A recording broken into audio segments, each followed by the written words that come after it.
మీరేం చేస్తారా? బిజినెస్ అన్న. బిజినెస్ ఏం బిజినెస్?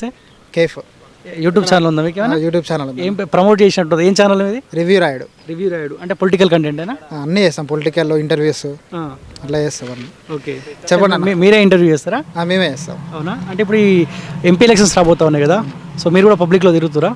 ఏమంటారు పబ్లిక్ ఏమంటారు? పబ్లిక్ ఏముంటారన్నా తెలుసు కదా, రాష్ట్ర ఎన్నికలకు కేంద్ర ఎన్నికలకు చాలా తేడా ఉంటుంది.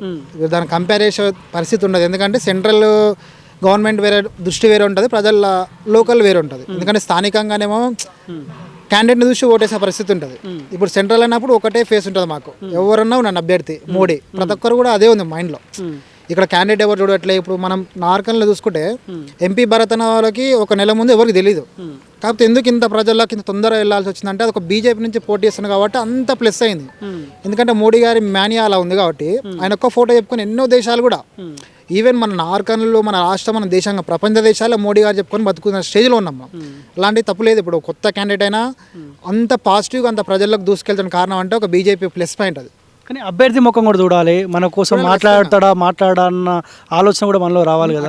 అట్లా చూసుకుంటే ఆర్ఎస్ ప్రవీణ్ గారు మంచి ఇంటెలెక్చువల్, మంచి యూనివర్సిటీలో డిగ్రీలు చేసి పట్టాలు పొందిన వాళ్ళు. ఒక్క 5 ముందు వరకు కేటీఆర్ ఎవడు కేసీఆర్ అన్న వ్యక్తి ఇప్పుడు అదే కేటీఆర్ పక్కన వేసుకొని నవ్వుకుంటూ కూస్తున్నాడు. ఇప్పుడు అభ్యర్థి నుంచి ఏమవుతుంది? అందుకే కొత్త వరకు ఛాన్స్ ఇద్దాం అనుకుంటున్నాం. బీజేపీ అంటేనే యువతకు ఛాన్స్ ఇచ్చే పార్టీ. ఎందుకంటే ఎక్కడి నుంచి ఎక్కడికి పోయిందో మనం కిషన్ రెడ్డి గారి ప్రస్థానం ఏందో చూసుకోవచ్చు. ఏబీపీ ఆఫీస్లో చదువుకుంటున్న కిషన్ రెడ్డి ఇప్పుడు రాష్ట్రానికి అధ్యక్షుడు, యూనియన్ మినిస్టర్. అంటే అతని ఎదుగుదల, అతని అంటే పర్ఫార్మెన్స్ ఎలా ఉందో అది ఓన్లీ బీజేపీ పార్టీలో మాత్రమే సాధ్యం. అందుకే మాలాంటి యువత కూడా రాజకీయాల్లోకి రావాలంటే ఒకటే ఉన్న మాకు మార్గం బీజేపీ. వేరే ఏ పార్టీలో కూడా, ఎందుకంటే పెద్ద సీనియర్లకే కాంగ్రెస్లో కొట్లాడుతారు, ఇంకా మాకు పదవులు. ఎందుకంటే బీజేపీలో ఎవరు కూడా పదవుల కోసం రారు. మనకున్న అంటే ధర్మం కోసం, న్యాయం కోసం, దేశం కోసం సేవ చేయాలని వస్తారు. ఎందుకంటే మాకేం గోల్స్ ఉండవు సంపాదించాలని. అందుకు మేము అంత నిబద్ధతోటి ఏమంటారు పనిచేయాల్సి వస్తుంది బీజేపీ. ఏ నియోజకవర్గం ఇది? వనపర్తి అంటే నార్కల్ కిందకి వస్తుంది. ఎవరు అక్కడ ఎమ్మెల్యే? ఎవరు ఎమ్మెల్యే ఇప్పుడు మేఘారెడ్డి తెలుసా మీకు? తెలియదు. కాంగ్రెస్ పార్టీ ఒక ఎమ్మెల్యే తెలియదు మీకు? ఎందుకంటే ఆ గాలి బాటల్లో గెలిచిండు అంతే. ఏదో అక్కడ ముఖం చూసి గెలవలేడా? అందుబాటులో ఉంటుండా? ఇంకా మాకైతే అందుబాటులోకి రాలే ఇంకా అట్లా. ఓకే, సో మెజార్టీ యువత బీజేపీ వైపే అనుకుంటారా? బీజేపీ పార్టీ అవుట్ రైట్ బీజేపీకే పడుతుంది.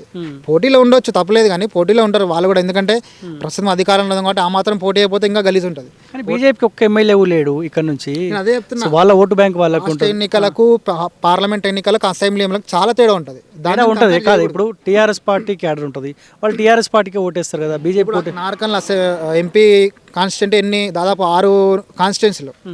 ఇప్పుడు ఒక అన్ని కాన్స్టిట్యున్సీలో ఒపీనియన్ ఒకటే లాగా ఉండదు.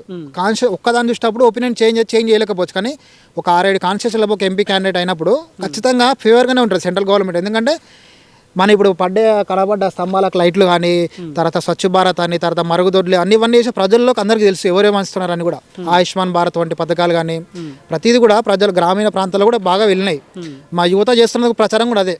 ఎందుకంటే కొంచెం ఎవరేమనుకున్నా గ్రామీణ ప్రాంతాల్లో బీజేపీ కొంచెం తక్కువ ఉంటుంది, రూరల్ ఎక్కువ ఉంటుంది. సో అది ఈసారి ఉండకూడదని చెప్పి మేము ఎక్కువ గ్రామీణ ప్రాంతాల్లో ఇంపాక్ట్ రావాలని ఇట్లా ప్రచారం చేస్తున్నాం. ఓకే, సో గెలుస్తాడు ఖచ్చితంగా ఈయన? గెలుపు ఖచ్చితంగా, గెలుపు గురించి ఆలోచించలేదు. ఏమన్నా పోటీ ఫస్ట్ కోర్స్ సెకండ్ కోర్స్ అంతే. ఎవరు? బీఆర్ఎస్ లేదు, కాంగ్రెస్ సెకండ్లో ఉంటుంది. ఎందుకంటే ప్రజెంట్ రూలింగ్లో ఉంది కదా. థర్డ్ ఉంటే గిట్లా ఇంకా అన్నట్లే ప్రభుత్వం కూలిపోయే పరిస్థితి వస్తుంది. ఎందుకంటే రేవంత్ రెడ్డి ప్రాతినిధ్యం ఇస్తున్న కాన్స్టిట్యున్సీలు కాబట్టి నార్కాన్లలో మారినారు. ఈ పొజిషన్లో థర్డ్ పొజిషన్కి వచ్చిననుకో అసలు కేసు వస్తుంది, సీఎం పది కేసు వస్తుంది. అందుకే ఫేక్ ప్రచారాలు ఇవన్నీ, రిజర్వేషన్లు రద్దని, తర్వాత ఏమంటారు రాజ్యాంగాన్ని మారుస్తారని, అవన్నీ అయ్యే పనులు కావాలి. ఎక్కడన్నా మోడీ చెప్పిండా, అమిత్ షా చెప్పిండా రిజర్వేషన్లు తీసేస్తారని? అట్లా చెప్పే ఫేక్ ప్రచారాలు చెప్పే డీప్ ఫేక్ వీడియోలు క్రియేట్ చేస్తేనే నోటీసులు వచ్చినాయి మొన్న. దాన్ని ఎదుర్కోవాలి. మళ్ళీ ఏంటంటే ఒక ముఖ్యమంత్రి కాబట్టి ఆ హోదాలో ఉన్నప్పుడు ఏ మాట్లాడినా, ఇప్పుడు మళ్ళీ వాళ్ళు మాట్లాడితే సరిదిద్దుకోనికి అవకాశం ఉంటుంది. ఒక ముఖ్యమంత్రి హోదాలో ఉన్నప్పుడు ఏ మాట జారినా కూడా మళ్ళీ బయటికి రాదు, తీయలేం, తరిగిన డ్యామేజ్ ఏం చేయలేం. అందుకే నోటీసులు వచ్చినాయి. తప్పకుండా ఎలక్షన్ తర్వాత దాని కూడా విచారణ ఉంటుంది. Okay, right, thank you.